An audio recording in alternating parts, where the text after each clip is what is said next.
GameSpot Game Facts. B100, the long and the short, the medium too.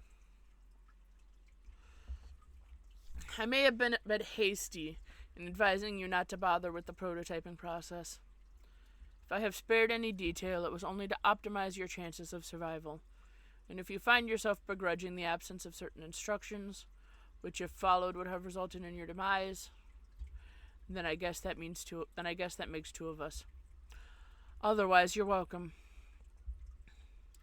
But the fact appears to be that prototyping the kernel sprite before making your getaway may offer the only opportunity to exercise control over your new environment, a place known as the medium. Also, if prototyped with one or two sufficiently, albeit loosely, humanoid and or sentient elements, living or otherwise, it offers the chance to have all of this explained to you by an operational guide through whatever sort of cryptic, sketchy double-speak your choice of prototyping elements engenders. In lieu of this, you may be forced to settle for my clear, thorough explanations as assiduous dissection of raw data. Assiduous dissection of raw data. Again, don't mention it. If you have made it to the medium with an unmolested vanilla sprite, well, I've already covered the bad news about this missed opportunity, and I will go into this further soon, though to what extent this actually is bad news, I'm not sure. I know only the result of my co-player's current configuration, wherein the sprite was prototyped once before the departure and once after. Which brings us to the good news, which is that you can still prototype after your departure and salvage the massively rewarding experience of haggling with an expedition-slinging phantom guide, so long as you avoid prototyping with terrible inert items such as a brass doorknob in your father's pornography collection. Actually, that might be interesting. If you are struck by the spirit of such experimentation, please don't hasten to contact me about it. So yes, you can enhance your sprite in this way, but doing so after your departure will no longer induce this effect on the medium I alluded to.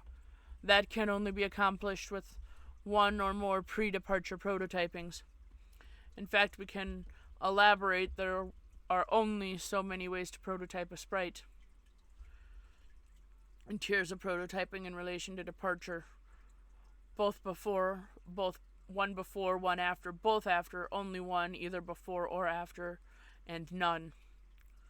Those occurring before will affect the medium through the kernel's hatching process in your guide, i.e. the sprite. Those occurring after will only affect the sprite. The effects this process has on the medium, or more globally, the insanosphere, are still vague to me. They have to do with flavoring the forces you will struggle against, and generally all forces at odds with each other in this realm. It has given me some insight into the nature of the game, which, again, I derive through exploration, or extrapolation. We appear to be engaging an instance of a dimension with a highly mythological framework. This framework seems to begin as a sort of blank template and evolves with the player's actions, and likely further evolves with the addition of more host-client connections, and thus more prototyped kernels. I regret to say I can't be much more specific than that without loosely extrapolating further. There are plenty of questions that have occurred to me, however. Questions concerning the kernel sprite, which I've raised implicitly already, such as, is the effect of a non-prototype kernel sprite on the medium, or a doubly prototyped kernel for that matter, and even more salient are questions about this dimension itself. Do all players worldwide make it to this dimension if they successfully complete their departure? Or is it a unique blank instance of the dimension created for each new player? I have no evidence, but instinct tells me it is closer to the latter situation. There is no indication of any other players present in this realm. Alterations in the realm seem singularly centered on the actions of my cone player and myself. If I had to stake anything on it, I would guess every separate client-server pair activates its own fresh copy of an insanosphere, or a unique session, if you will. But the quantity of players is further complication, which invites more questions. It seems the game was designed to suit two players most naturally, the server and the client, but through a mishap my Clo player and I have slipped out of the obvious tandem arrangement, and the only logical course of action is to continue playing is to string a daisy chain of server-client connections together until presumably the chain is complete. Theoretically, we could complete this chain with only one other player functioning as the server to my client and the client to my current co-player's server, assuming he can recover it. The strange thing is, though, in our instance of the dimension, there are 4 receptacles for divide in kernels, not 3. Does this mean we are destined to have a 4-player chain? How could the game know such a thing? Perhaps it does, and if this proves to be the case, I will be sufficiently numbed to the realization. I can consider nothing about this game surprising at this point, and in fact, from the first moments of play, it managed to deviate so far from my expectations that I completely forgot what my original purpose with this was. I had chances to test some information I obtained on good authority during the prototyping phases, but it completely slipped my mind. Instead, the game's catacombs, securing the dark twisting paths to necromancy, were blundered into rather on accident. But perhaps you don't need to know any of this. Rethink organization led me be waist deep in logarithmical sludge, trimmed down blech. She's not finished with this yet. Geez, cut her some slack. Maybe you could go bug someone else somewhere. Oh, someone somewhere else for a while, or at the very least, someone else. Months in the past, but not many. It was apparently very snowy. I'm not even gonna lie, Rose's house has always been my favorite out of all of them.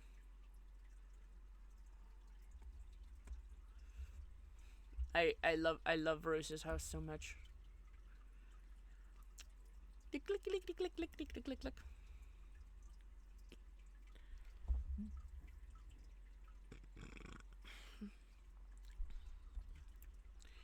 Hi, happy birthday, Rose. Hearts. Hello and thanks. Did you get John's present yet? I just opened it this very moment. What a stunning coincidence you would ask me about this. I am stunned. Yeah, I know. What do you make with it? And who said it was something from which something else could be made? Well, John did tell me what it was, and I suppose I'll take a stab at learning the craft. It's the least I can do in response to the subtle dig concealed in his gesture. He often tells me I need a new hobby when I make perfectly reasonable analytical remarks. Oh, but Rose, I don't think he meant anything like that by it.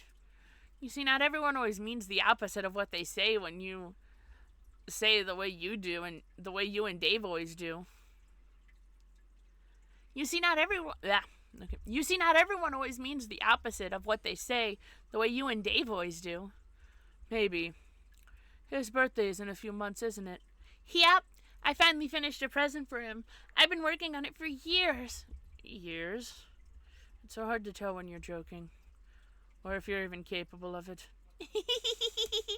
I just mailed it too, so it's sure to get there on time. Mail takes a while to get anywhere from here.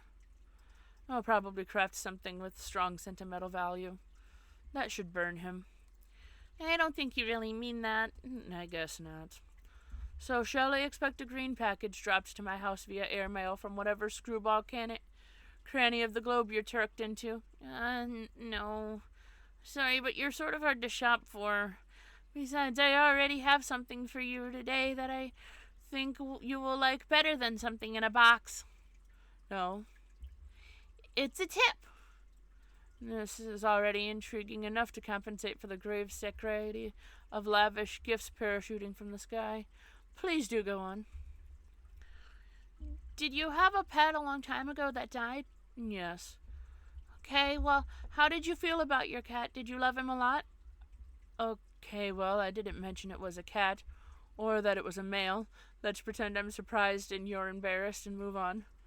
To answer that question, I would describe my feeling towards the animal as lukewarm.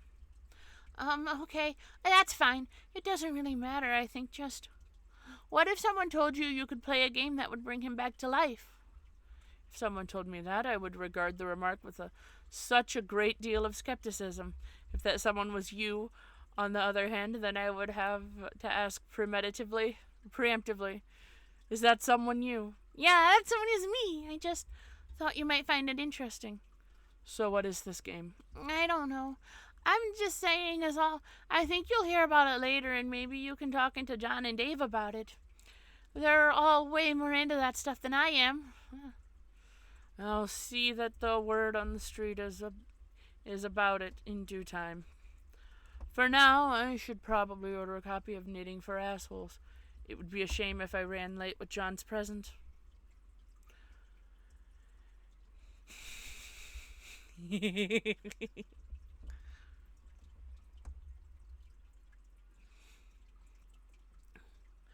Dave, get katana.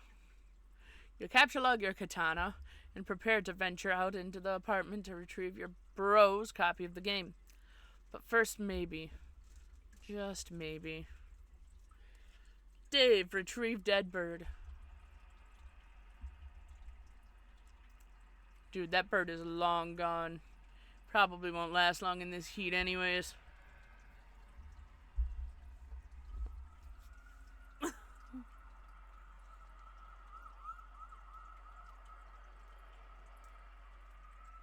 Yep. No, that seems about right. The world is on fire?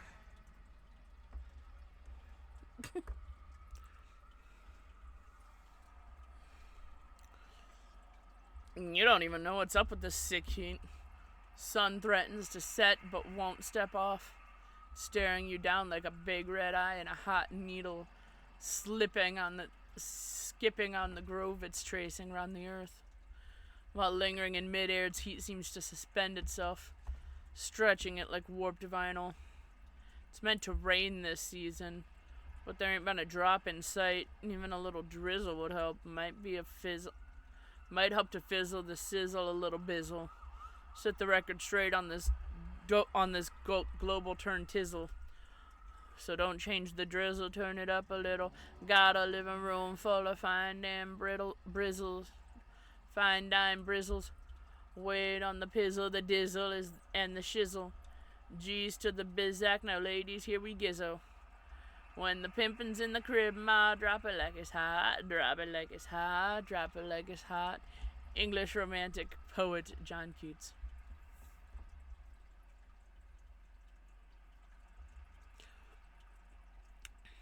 Dave, exit your room and go to the living room. Sorry, little dude, coming through. Gotta put you down for a bit. You figure you've left him hanging long enough. Hastily into the room with wild abandon. You barge in to see a familiar face. A friendly face. You stand in the living room. Your bro spends most of his days in here. At night he crashes on the futon over there. You don't see him anywhere, though. There's the puppet chest he stores a little Cal in when he takes him out on his gigs. But when he's home, he usually leaves Cal on display somewhere. And with good reason, because Cal is totally sweet. So sweet. Man. Pity the fool. It's your brother's Mr. T puppet, which of course is kept in the apartment with a sense of profound humorous irony. But as usual with your bro's exploits, this is no ordinary irony or anything close to a pedestrian tier 1 ironic gesture, which is meager, a single step removed from sincerity. This is like 10 levels of irony removed from the original joke. It might have been funny like 8 years ago to joke about Mr. T and how he was sort of lame, but that was the very thing that made him very awesome and badass and that his awesomeness was also sort of the joke, but in this case, the joke is the joke, and that degree of irony itself is also the joke, and so on. Only highly adept satirical ninjas like you and your bro can appreciate stuff like this. It's cool taking stuff that other people think is funny, but really isn't, and making it funny again by adding subtle strata of irony which are utterly undetectable to the untrained eye. Also, for good measure, Mr. T is wearing a leather thong and his handcuffs to a pantsless Chuck Norris puppet. God, you hope you can be as good as your bro at this someday. You'd never tell him that, though. Dave, find little Cal and give him fist bumps. Cal's nowhere in sight. All you can see is a bunch of your bro's weird nude puppets strewn about haphazardly. You guess these things are kinda cool? Sorta. Dave, play a game on the Xbox. Looks like your bro was playing. It's not like him to leave in the middle of a totally intense gaming session. Not like him to misplace Cal either. Man, you hope little guy's alright.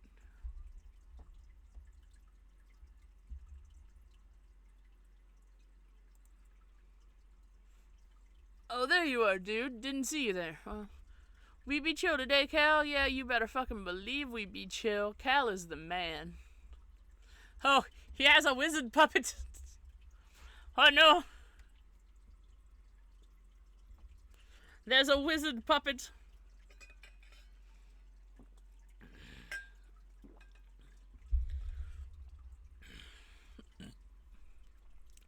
Dave, resist a great urge to play bro's Xbox game. And you fail to resist the urge. You start thrashing up stunts, something uncanny brutal, on your quest for mad snacks, yo, and get this way rude hunger under control. Shit is basically flying off the hook. It's like shit wants nothing to do with that hook. The shit is dead to that shit.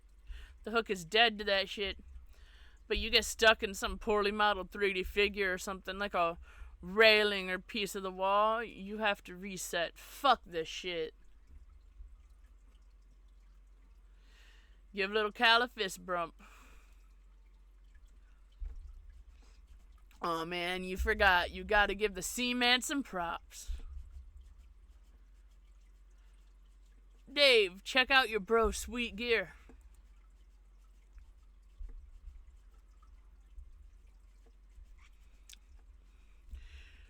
Your bro has so much sweet gear. It's hard to keep up with it all sometimes.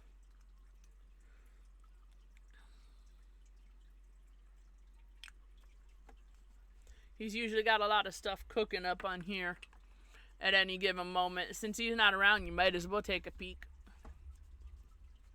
Dave, look at your brother's computer. Excuse me. Oh, hell no. Your brother's computer is password protected, of course, to protect all of the incredible top secret shit he's got in the burners. Of course you know what the password is, and he knows you know it, and you're both cool with that because the password is the most awesome thing it can be. You enter the password. On the desktop is a hodgepodge of unnamed folders to store all the stuff he's working on. No one can decipher his organization system but him. He also tends to use the application Complete Bullshit to keep up with the ludicrous amounts of website and news feeds he monitors to stay hip to the scene. Delirious biz nasty. New folder, new folder, new folder, new folder. Open Complete Bullshit. Content aggressor. This is complete bullshit.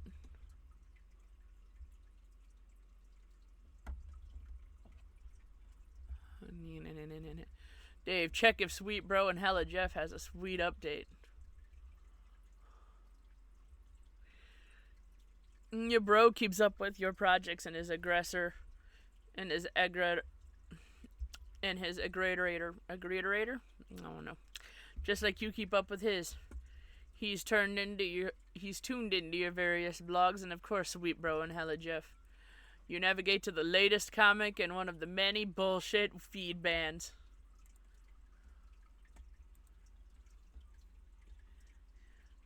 Bro, I got a ticket for the big game at Sports. Dog, I am so jealous. You know I love the big game. Okay, yeah, and there he was. The man has the rock. He's driving so hard through the paint downtown. You'll vote for the slam dunk.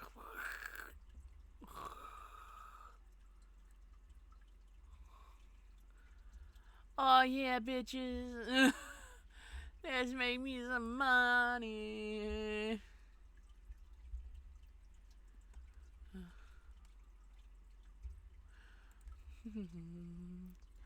Dave, mouse over the orange stripe containing plush rump.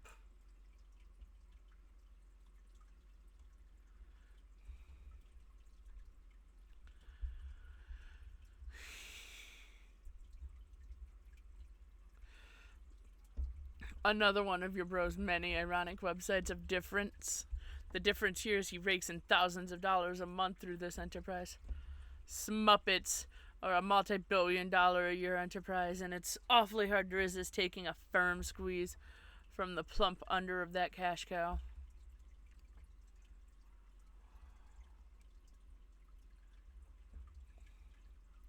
Dave, stop wasting time and look for bro's better.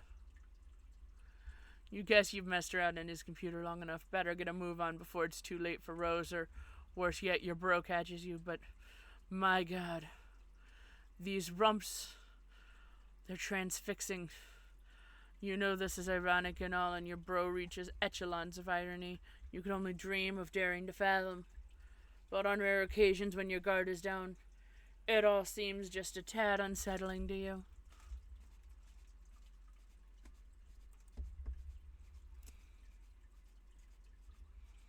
Looking.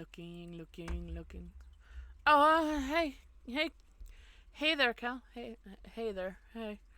Give Cal a nervous fist bump. Yeah. You are starting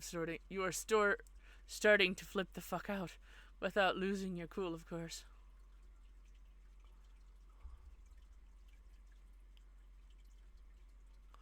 Pastor John, to ease your nerves. You get Egbert on the line again to give him the lowdown on your progress. You feel it's important to keep the wires hot, but he's not answering. You wonder what the guy's up to.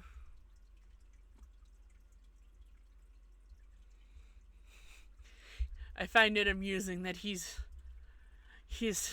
got these real fancy gaming PCs, and his desk is on cinder blocks.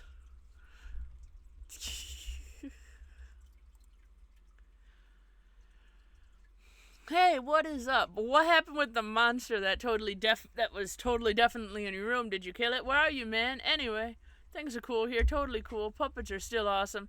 No problems with them or anything. Like, just really, really awesome.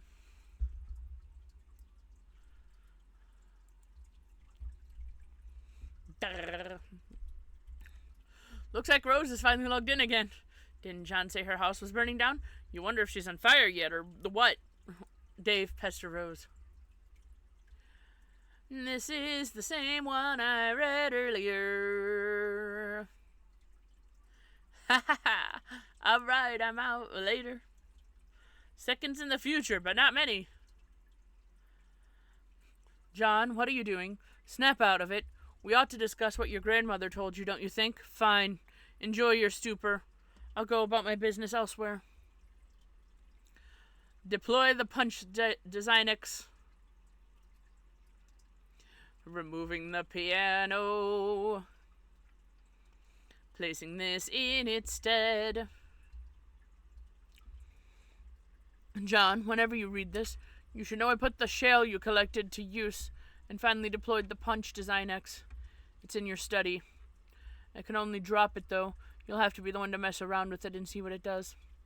When you're finished with your weird histrionics, maybe you could give it a try. I'm updating my walkthrough, and it would help to know what it does. There are clowns! Clowns! Also, I should probably warn you that your house and yard are completely infested with monsters now. Try to be careful.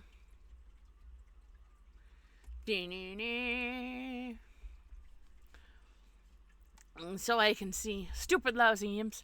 They're mucking up all my cool stuff. Oh, there you are. Oh yeah, sorry. I'm not sure what came over me there. I was acting really crazy for some reason, but my head feels like it's clearing up. I think I'm alright now. John, rebuild the claw hammer and return it to the specimen. You are getting way better at this sort of thing. John, confront Pogo Ride and prepare yourself for Nana. Thank God your sanity has returned to you so you can entertain extremely rational, coherent thoughts like this one. You examine the Pogo Ride from the bathroom window. You do not like what you see.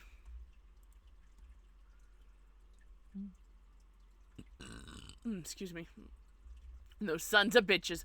No one rides painful injury. No one risks painful injury on your green slime ghost Pogo Ride. No one but you.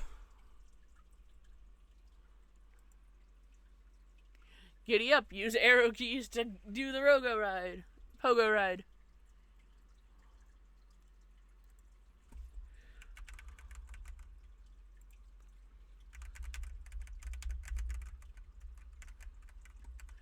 Arrow keys do not work. Does WASD. WASD also doesn't work. Okay, it's just broken. Oh, wait, hold on. Found it.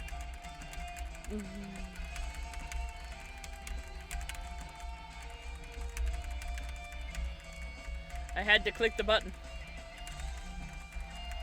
This is louder than it feels like it should be.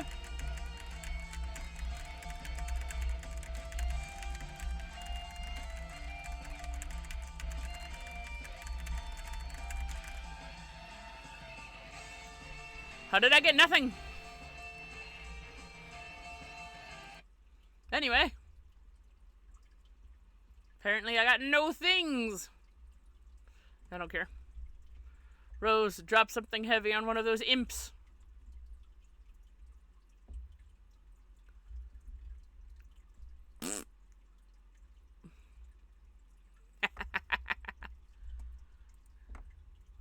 Rose, my piano! Sorry. No nuance to these controls at all.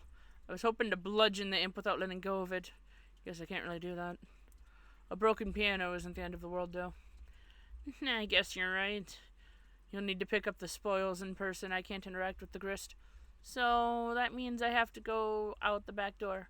Yes. Is there a problem? Well, it may sound dumb, but I was hoping to avoid Nana and her spooky ghost cookies.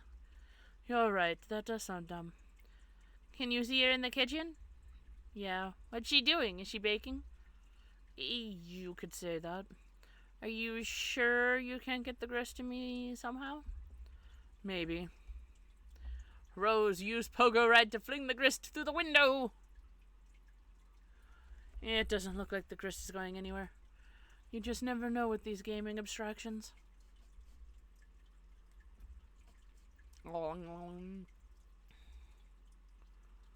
Rose, drop the Pogo Ride into John's bathroom. John, get the grist. There you go. Now why don't you check on the Design X? You can get to that while I get to work. On what? Piano, level up for slaying the imp. The piano in its valiant effort has unfortunately been slain. But if it hadn't, it would have raked in so many boon dollars. You have no idea. So many. Rose, it's time to build.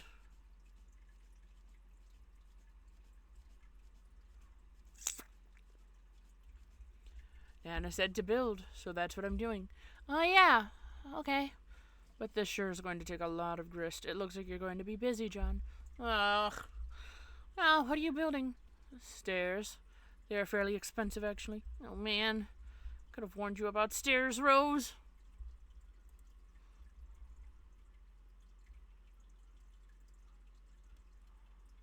I told you.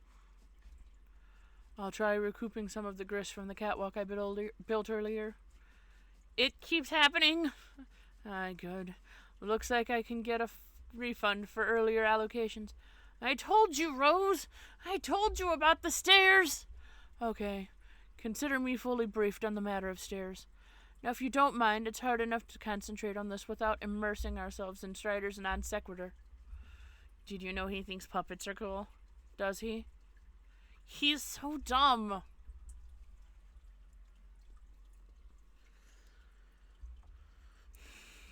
Rose, use build grist to construct observation tower on roof.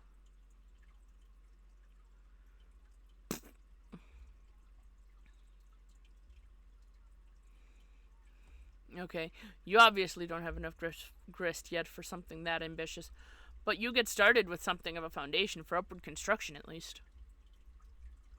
John, check cabinets for imps or useful items. No imps here, just a lot of shaving cream. Dads love shaving. It's basically all they do when they're not baking, that is. John, bring 2 cans of shaving cream. Oh, bing, bing. You capture like 2 cans of shaving cream, just in case. You never know when you need to bust out hilarious shaving cream Santa beard to ratchet some of your prankster's gambit. Your telescope goes flying out of the window. John, ride pogo ride. It's a little cramped in here for any sort of proper reckless pogoing. You'll just grab it and hang on to it until the moment presents itself.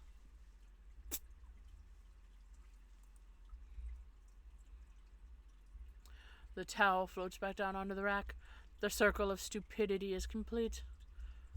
Rose, check on Nana Quinn. See what she's cooking.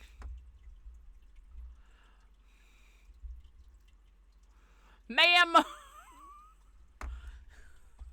That is too many cookies. And they're huge. Ma'am, your cookies are pancakes.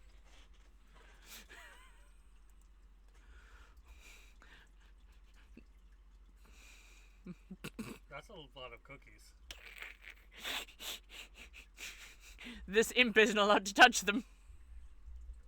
Wait. Nana Quinn fires lasers out of her eyes. No touchy? Those cookies are not for you. They're for my grandchild. John, make your way to the study. Sir, a jester bust is not a weapon. At least he has a fire poker. Oh, well, it looks like the imps have taken a shining to the Cruxtruder. Cruxite and black goo. Everywhere. Ride Slimer Pogo up and one up that imp. Well, okay.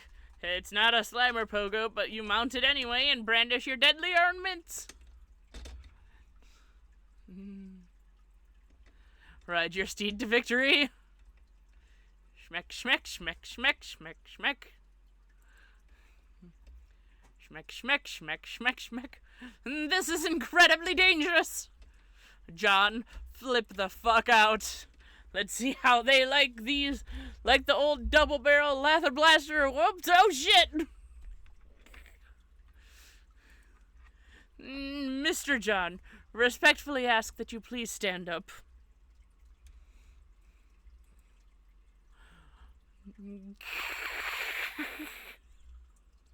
Don't move or the pogo gets it!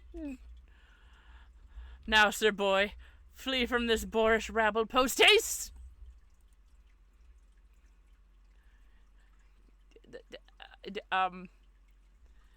Did you just run up? Yep, alright, cool. Nice abscond, dude. Alright.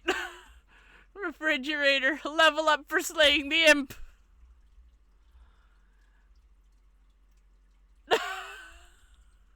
The refrigerator skyrockets up the echelon ladder to a new rung, 5-star General Electric, and earns $258 boon. Things are really looking up for this feisty appliance. Well done, John. Polite congrats. For some reason, you feel a sense of positive reinforcement. Wherever that feeling is coming from, it sure is a welcome change from your erratic moods earlier. Now, my civil fellow, I have a well-mannered query to ask.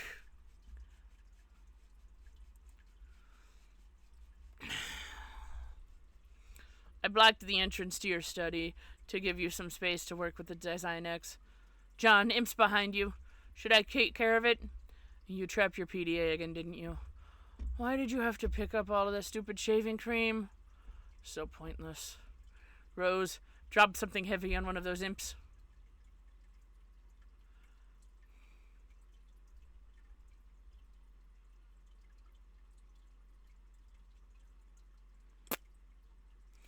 John, might I bother you for a can opener?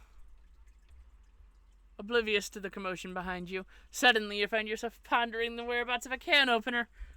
You think there's probably one in the kitchen, but the path is blocked by your refrigerator. John is completely unresponsive. What the hell is this nincompoop doing? Alright, this seems like a good place to pause. Doodaloo.